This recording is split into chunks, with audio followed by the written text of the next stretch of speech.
सौरभ शर्मा को high court से राहत, सशर्त मिली जमानत। आरटीओ विभाग के पूर्व आरक्षक सौरभ शर्मा को हाई कोर्ट से जमानत मिल गई है। बता दें कि सौरभ शर्मा को जबलपुर में 100 करोड़ रुपए से अधिक के मनी लॉन्ड्रिंग मामले में प्रवर्तन निदेशालय द्वारा गिरफ्तार किया गया था।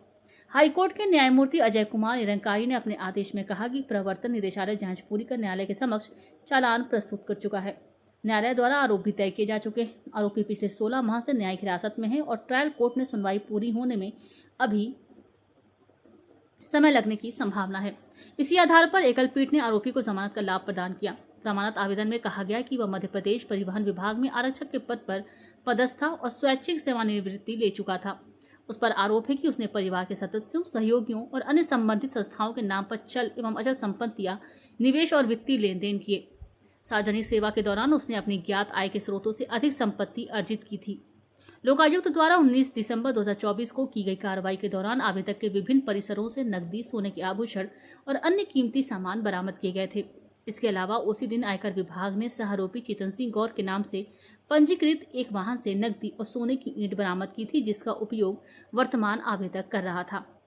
इसी आधार पर प्रवर्तन निदेशालय भोपाल ने उसके खिलाफ 21 दिसंबर 2024 को मामला दर्ज किया था। लोकायुक्त द्वारा दर्ज प्रकरण में आवेदक पहले से ही न्यायिक हिरासत में था। इसी दौरान ईडी ने 10 फरवरी 2025 को उसे औपचारिक रूप से गिरफ्तार किया था। लोकायुक्त प्रकरण में निर्धारित समय सीमा के भीतर चालान प्रस्तुत नहीं किए जाने के कारण उसे जमानत मिल गई थी। जमानत आवेदन में यह भी कहा गया है कि ईडी की जांच पूरी हो चुकी, चालान न्यायालय में प्रस्तुत किया जा चुका है। न्यायालय आरोप तय कर चुका है। अभियोजन का मामला मुख्य रूप से दस्तावेजी साक्ष्यों पर आधारित है। अभियोजन की ओर से लगभग 3000 पृष्ठों के दस्तावेज प्रस्तुत किए गए हैं। गवाहों और आरोपियों की संख्या को देखते हुए मुकदमे के निष्कर्ष तक पहुंचने में काफी समय लग सकता है। आवेदक पिछले 16 माह से न्यायिक हिरासत में है, जबकि अपराध में अधिकतम सजा 7 वर्ष है। जमानत आवेदन का विरोध करते हुए ईडी की ओर से कहा गया कि मनी लॉन्ड्रिंग निवारण अधिनियम 2002 के तहत अपराध अधिनियम की धारा 45 में दिए गए विशेष प्रावधानों से नियंत्रित होते हैं।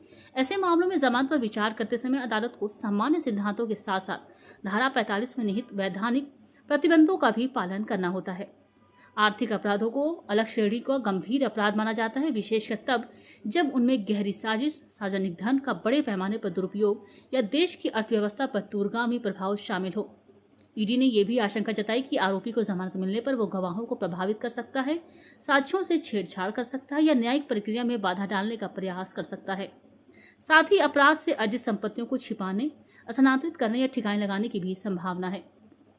एकल पीठ ने अपने आदेश में कहा कि कथित अपराध के लिए अधिकतम सजा 7 वर्ष है और निकट भविष्य में सुनवाई पूरी होने की संभावना नहीं है। आवेदक पिछले 16 माह से न्यायिक हिरासत में है। वर्तमान परिस्थितियों को देखते हुए उसे जमानत का लाभ दिया जाता है। न्यायालय ने निर्देश दिया कि आवेदक ट्रायल कोर्ट की संतुष्टि के अनुसार 10 लाख रुपए का व्यक्तिगत मुचलका और समान राशि की एक सक्षम स्थानीय जमानत प्रस्तुत करे।